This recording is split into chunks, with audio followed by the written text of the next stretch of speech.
喂，土哥，你想去漠河吗？在城市里面看不到这些东西的，很有魅力的，你知道吗？哇，他们是可以不分场合的肆无忌惮，我感觉我在交易什么东西。哇，什么时候见过这种景色呀？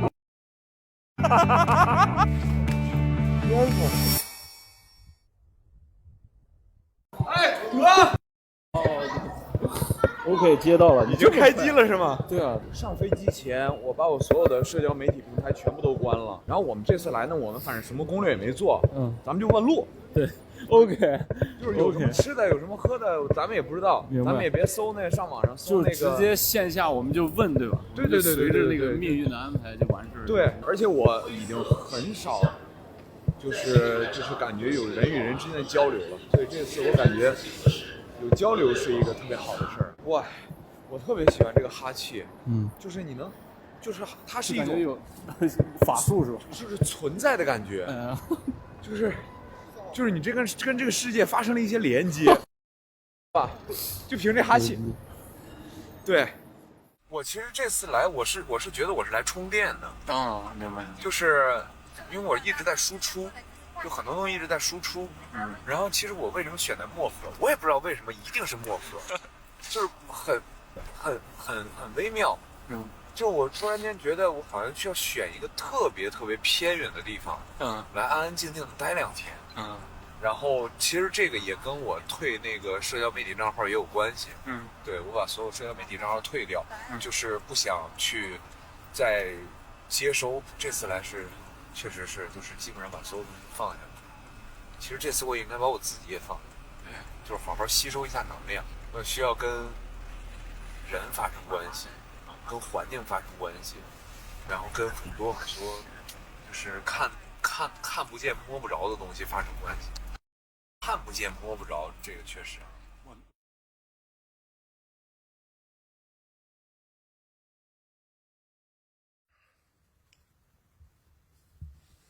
我肿了，还好。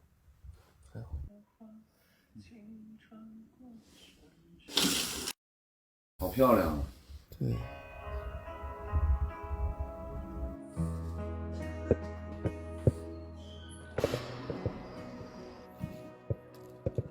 我这个人，我越没有能力，我越想帮助别人。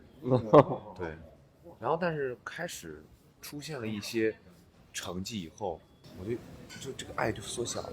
是害怕了吗？还是就是不是？我就是发现我应该更关注我自己，我应该更爱我自己。然后在这个过程当中就变得没有那么大了。对，所以我就不在意很多事情了。对，就是有些时候。他不是说是放下，有的时候也不是说是看得开，而是不在意。对，我是不在意很多事情。你觉得最明显的点是什么？最明显的，就你那个爱收缩，我觉得让你这样想，就好比说像你之前说的，因为最开始的时候说短剧行业会变成什么样子，然后我完全会考虑啊。我明白了，甚至有一些本子我不 care 的，完全不会去拍的。后来所有的东西就变成了顺理成章，就你必须要经历的一个事情。我只需要到那个终点就好了。我不需要考虑过程当中有那么多的复杂的一些杂念产生，跟我没关的。我只需要陪着他们往前走到那个终点就好了。有没有中间是发现自己其实作用也有限？发现了呀，我根本没有这个能力。我说我之前是可以。就是什么改变世界，我一直觉得演员是可以改变世界的。对，就是从很多层面上来说，他就可以做很多的事情。对，他可以传达很多的一些文化力量，包括很多的一些无论是哲学层面的东西也好，或者说是心理学层面的东西也好，它都可以去传递。但是你会发现你很无力。就你传递的东西，这个载体，别人很难发现你想传递的精神。就到那个接收端到末端的时候，其实你发现他接收到跟你传达的东西完全不一样。你知道哆啦 A 梦那个有一个门，这个门口这么大，这个口这么小。我从这个口进去的时候，我准备好装了很多东西，我缩到这个我出来的时候就一点点了。然后别人就是仰着头看，哎，这儿没有人啊，就那种感觉。其实就是完全不会被发现。我话少，其实也有这个原因。慢慢，我不愿意去说了。就我发现你说多了以后，不是多说多错，而是你多说会让别人越懵，更迷糊了是对吧？ get 不到你。你本质上你表达这个东西就已经很复杂了，你还要去用一种更复杂的语言体系去解释它，然后解释到最后。越解释越懵，越解释越懵。最后我说不说了，就我只做，我就只干这个事儿，我就只把它演出来就好了。比如说，好多人问我说，那个我在演一个戏的时候，比如说《暗潮涌动》，他到最后一集的时候，我有一个就是说喊一声"天皇陛下万岁"，就那个角色，他是一个我是在卧底嘛，然后所以我要去表忠心。原剧本上它是一个状态的描写，它没有台词，然后我就说那不够劲儿，但是那天已经拍到第6天了，那是基于前6天的积累。如果你要问我为什么我要喊出那句日语的时候，我前6天的积累，我要一点一点都给你说明白了。我无法说明白。对，所以这个东西很难解释。感受到什么就是什么。我们之前经常说，感受到什么就是什么。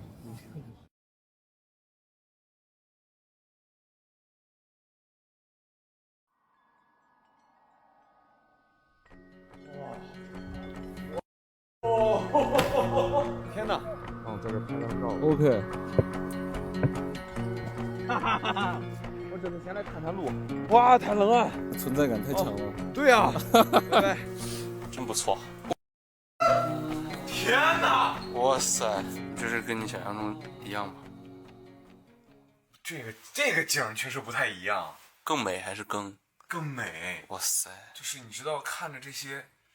你看那些房子就很有生活气息，你在城市里面看不到这些东西的，而且那个烟从那个烟出来，就是太阳还正好，这个真的天时地利人和，很多东西，就我发现就是不做预设的时候，你很多东西都是惊喜。对，他们的生活很简单，肯定，这里的人一定也会很简单。对啊，然后而且简单的人杂念就少，杂念少的人呢，就是人就更洒脱一些。你就更不在意很多。我的不在意是需要经历过以后，然后完了把它再放下，然后完了再尝试着去不在意。他们是根本就不在意，他们没有过程的。对。你刚刚说那个餐厅往哪边走？小油饼。就是那个什么小油饼。好，谢谢你。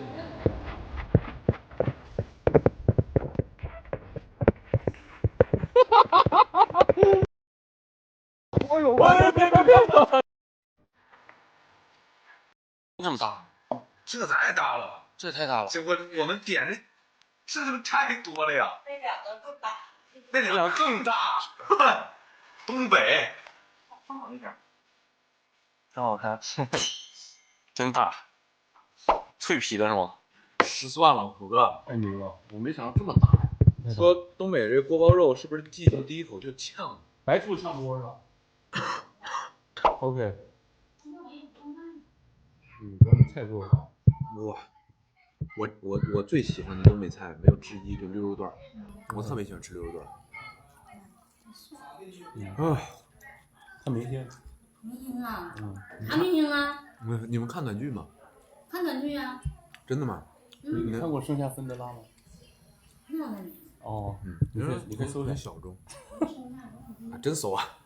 抖音上搜的是吧？对呀。刘晓旭，刘萧草字头严肃的肃，刘晓旭。啊，满是他呀！你没看过？你看过是吧？哎妈呀，我太熟悉了。我天天都看。是啊。我成天看你短剧。是啊。真的，您说刚才说红果，因为我总看红果短剧嘛。你看那啥，那啥也帅。别！居然看那个。哎呀妈，真的，哎呀妈呀！对，就他俩。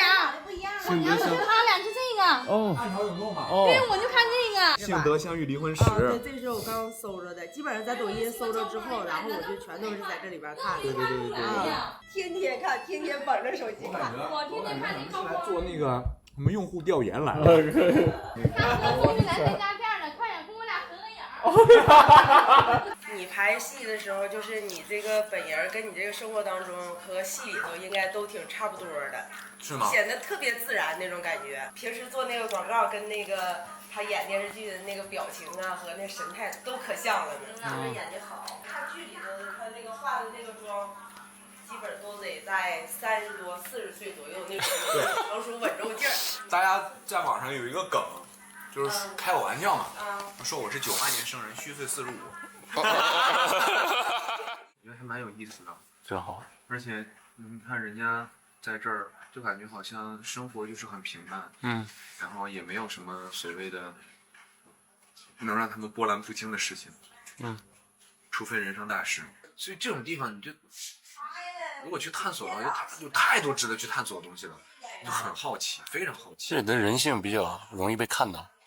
对，他们没有按照一种模式化的东西在生活，每一家都有每一家，就他们一个家庭就是一个非常独立的一个东西，他们不会说，哇，在城市里面大家有共鸣，就是我家面临的问题，你们家也在面临，但是在这儿永远不会，我们家面临的问题，你们家永远面临不到，我们互相之间可能面临的问题都类似，但是谁都解决不了谁的麻烦，而且这个麻烦互相之间又打仗又高兴又是朋友，太微妙了。你要让人演戏啊，其实我特别喜欢演这种小地方的人物，就他们之间那种家长里短，所以为什么我喜欢马大帅那种那种家长里短乡村爱情，真实，特别直接，他的情绪所有那些东西全部都是真实的。对，你清楚的知道我跟他之间有什么矛盾，但是我与我自己的逻辑上面来说，道德上面来说，或者说很多的一些层面上来说，从我小时候接受的教育来说，我不能对他那样，但是我可以对他那样，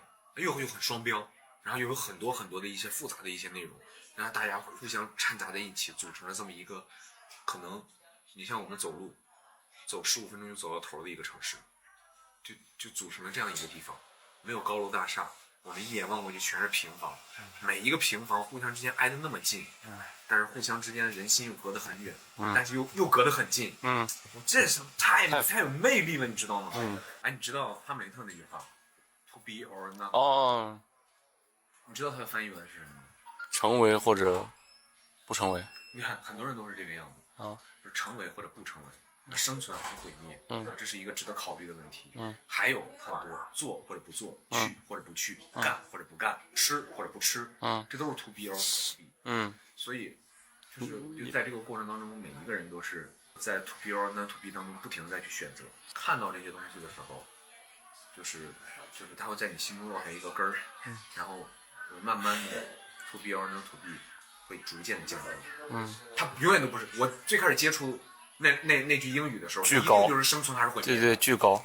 然后慢慢就全降下来了。当降到最低的时候，就是在我理解当中，一个演员的身份降到最低的时候，当一个演员的认知达到一个很高的层面的时候，他回归的就是这批人。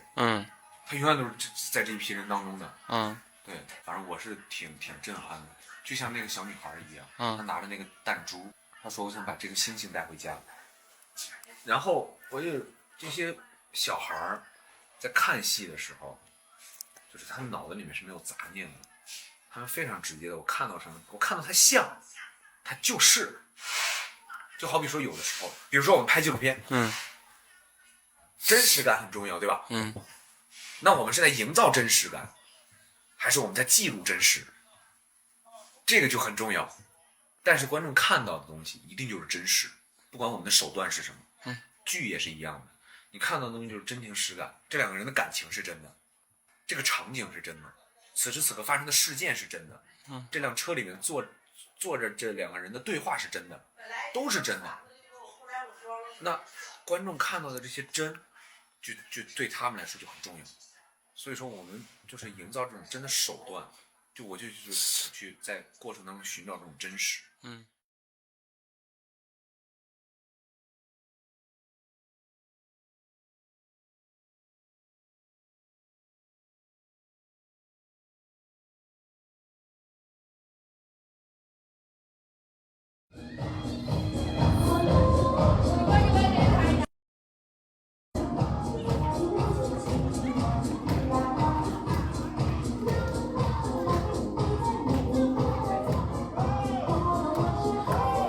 这也太热闹了。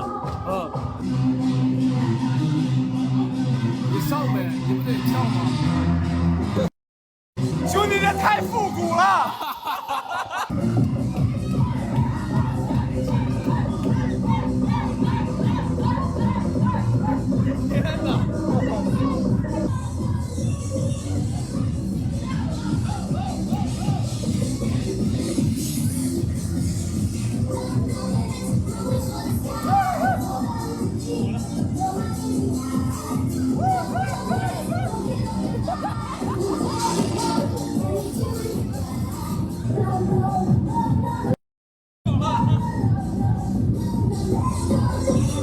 奇妙了。对。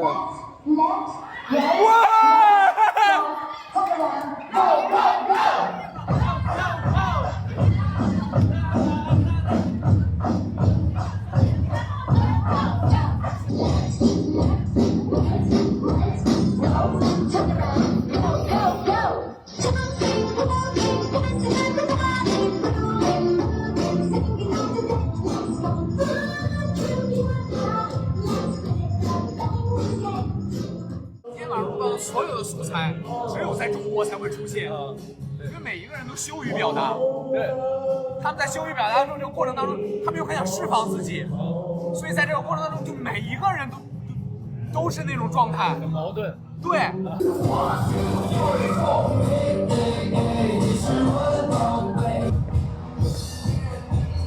百花香。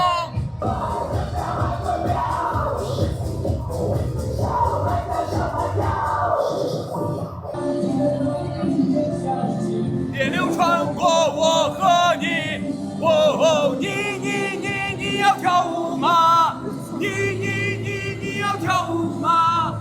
你要跳舞吗？你要跳舞吗？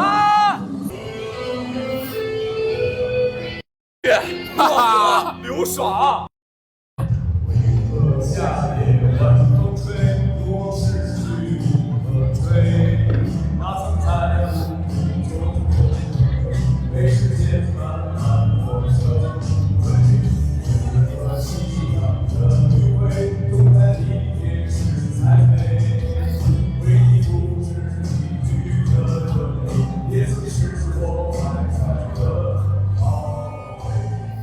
太带劲了，爽吧？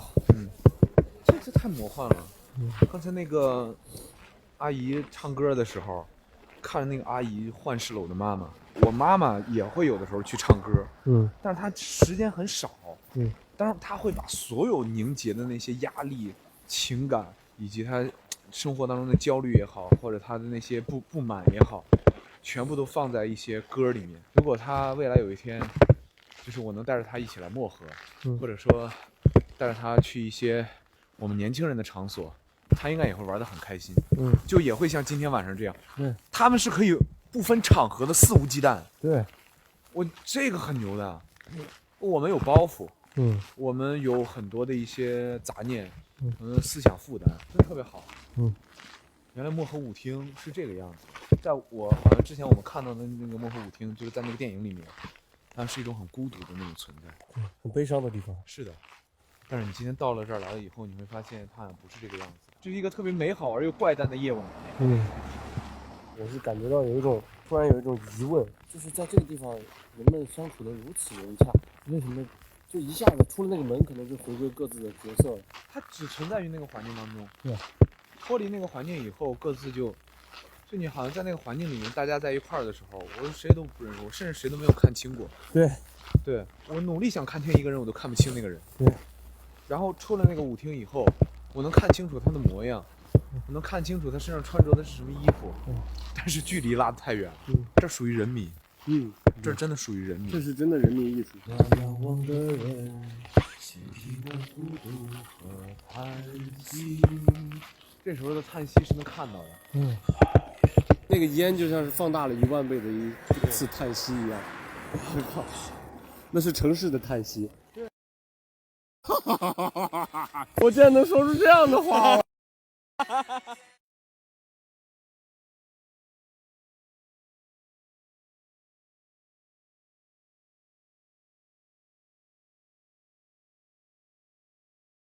你现在特别像那种剧里面那种什么返乡创业大学生，有点太狼狈了是吗？不是，就是有点迷茫。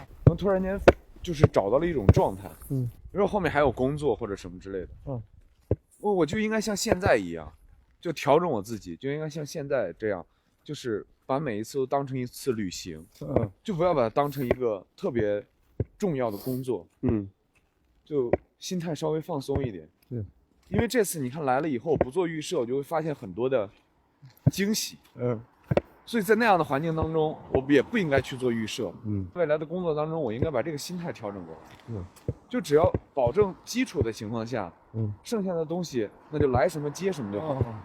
你经常会很焦虑吗？就因为这种？会啊，什么的？会啊。因为有的时候我怕自己表现的不好，或者说有很多东西，其实我没有那么自信。有很多时刻，比如说接到一些戏或者看到一些本子的时候，我觉得这本子太好了，那我如果要去拍的话，我怕我自己就是做不到，或者演不出来，或者都有可能，对，所以我并没有那么自信，所以在这个过程当中的时候，杂念就会过重，然后有的时候你就会跟那个真实的距离，对，角色就会。就是我永远就是这是角色，我永远无法去融入他。明白。就我只能无限趋近于他。我这一辈子都不可能成为另外一个人。对，就是我只能无限趋近于他。但是我可能之前的时候趋近到这儿的时候，就因为我做的预设太多，我过不去了。那如果不做预设的话，我可能还能再往前贴。对。狗，你冷不冷啊？溜啊。哎，哥。我那个什么，我到这个租车的这个点儿了。你进那个君鸿宾馆1楼。君鸿宾馆1楼。进的时候左边窗台有一个钥匙。左边窗台。左边窗台。哦，我看见了。有一个橘黄色的钥匙，那是2把钥匙，其中有一把带一个橘黄色小牌的钥匙，看不看见？看见了，上面写着途观呢。哎，拿着钥匙直接上车。然后就 OK 了是吧？对，我看你保险啥带完了吗？对，我都弄完了。对，保险啥带完了，全车外观视频我都弄完了，油是满箱油，发你满箱，婚车满箱，车直接开走就行了。哦，好，我知道了。好嘞。好，好，谢谢您。好，拜拜。我感觉我在交易什么东西，你知道吗？这太神奇了，他怎么还变了一副面孔？3点40到，开始。今天的旅途正式开始了。哇！哦，夕阳正后方。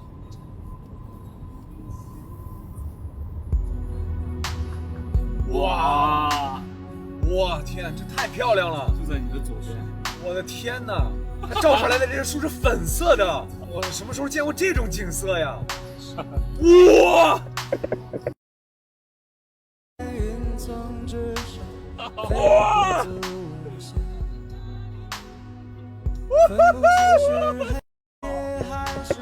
太美了，就是这一下透过去的这种，随便找条路停的地方路不了。我觉得要看能不能过得去。我操！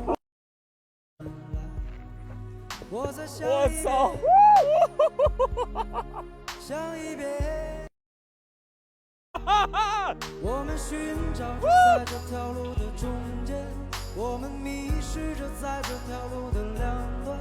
每当黄昏阳光把所有都渲染。我感觉那一层一层的云就已经很像极光了。我觉得这些哨兵应该每天都能看到这样的场景，对于他们来说应该已经非常习惯了。但是对于我们来说，这个场景非常的新奇。其实我还想走得再近一点。就是如果翻过那座山去，可能还会有更好看的一面。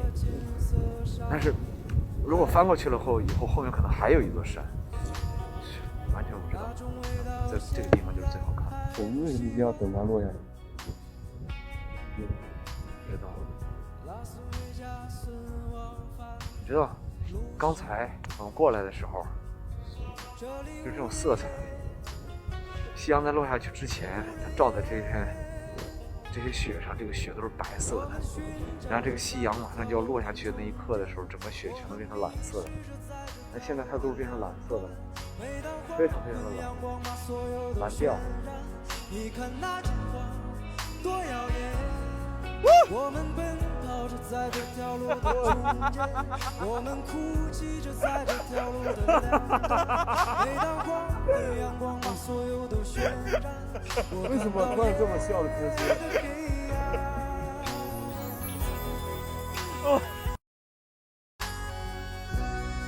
我感觉我有20年没这么干过了。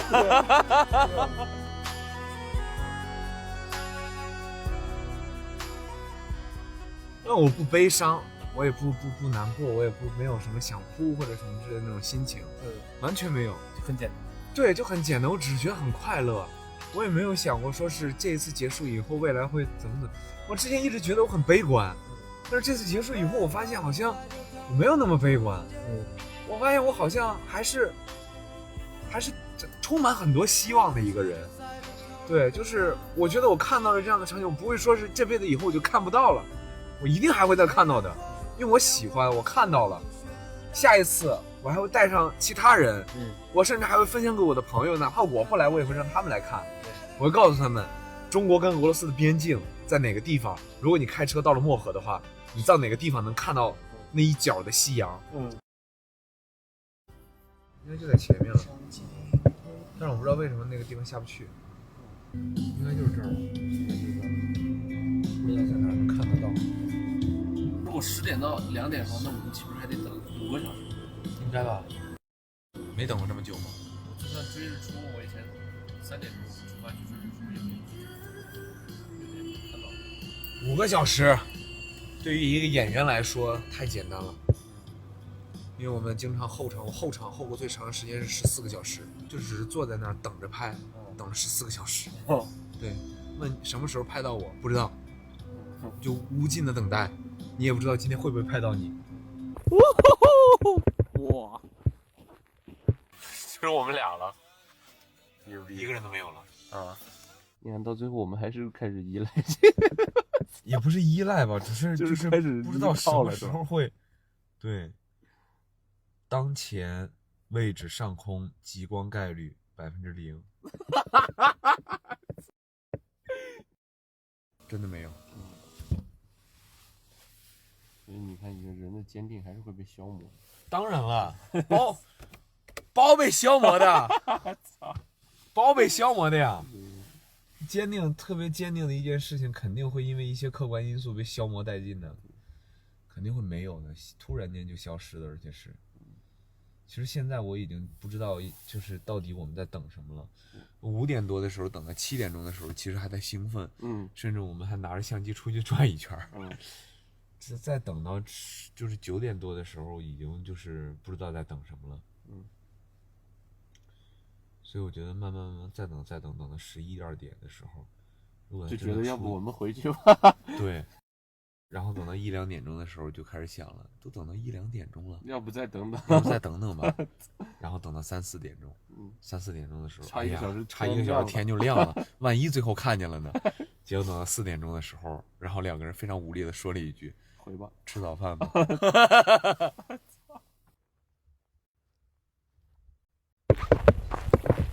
如何？拍到了吗？拍到了吗？你们俩是一起的吗？我们俩一起。哦，是有一点红，但是具体它是一个什么样子的？那是极光吗？红，你说不清楚。那是北斗七星吗？那应该不是吧？北斗七星，小饼是不是最亮的？嘿嘿嘿嘿。那儿。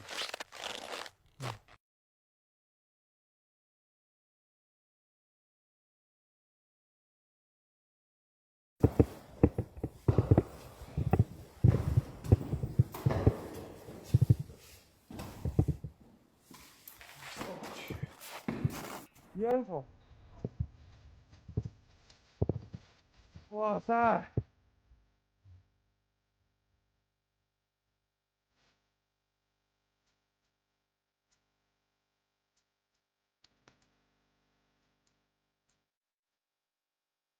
你现在又在想什么呢，这个？这首歌是我之前排过的一出戏，名字叫做《日出前的一个晚上》。我靠！这首歌是因为有一个在北京打拼了很久的一个编剧，他在事业遭受了很大的挫败以后，他决定离开北京。离开北京的前一天晚上，他决定去爬一次香山，然后他就爬上去了。在香山上碰到了一个跟他一样要离开北京的人，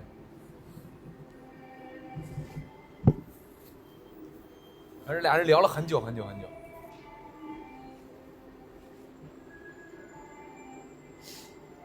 那些人有吹牛成分在，然后也有很多很真诚的东西在。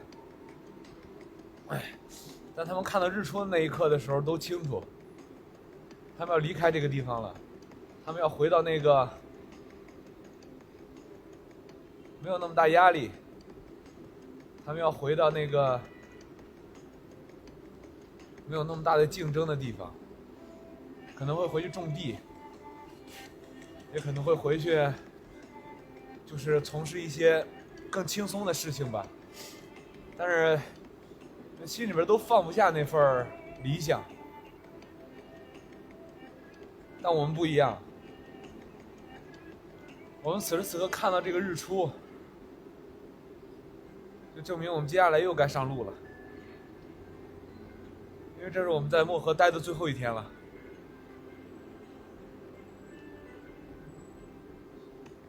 原来的时候，日出对我来说是一种很美好的幻想，现在这个日出对我来说是一种希望，很强烈的希望。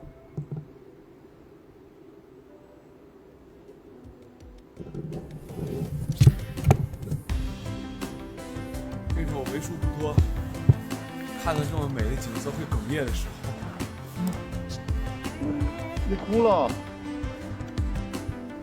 太漂亮了！我在我27岁的年纪，收获了我应该拥有的虚伪，保留了我应该拥有的真诚。我在27岁的年纪，收获了我应该拥有的压力，保留了我应该拥有的动力。加油吧！那就是希望，好好生活。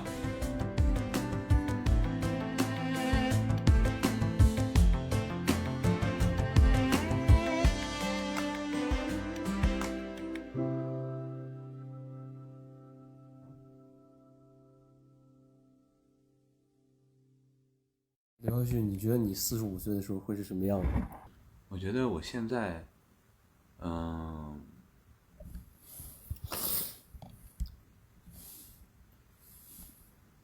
就是45岁的刘晓旭。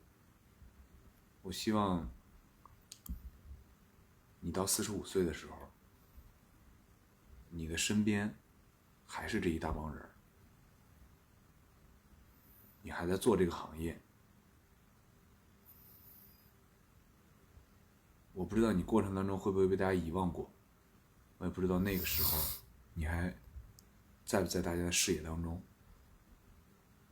甚至我都不知道你那时候是不是还活着。但是我觉得那个时候的你，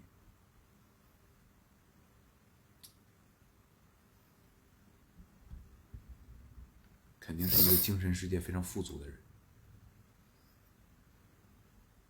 并且能够跟你身边所有的人融洽的相处，融洽的在一起。走过人生很多很多的路以后，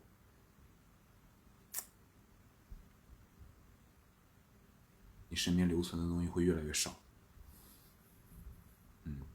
我觉得45岁的我应该是这个样子。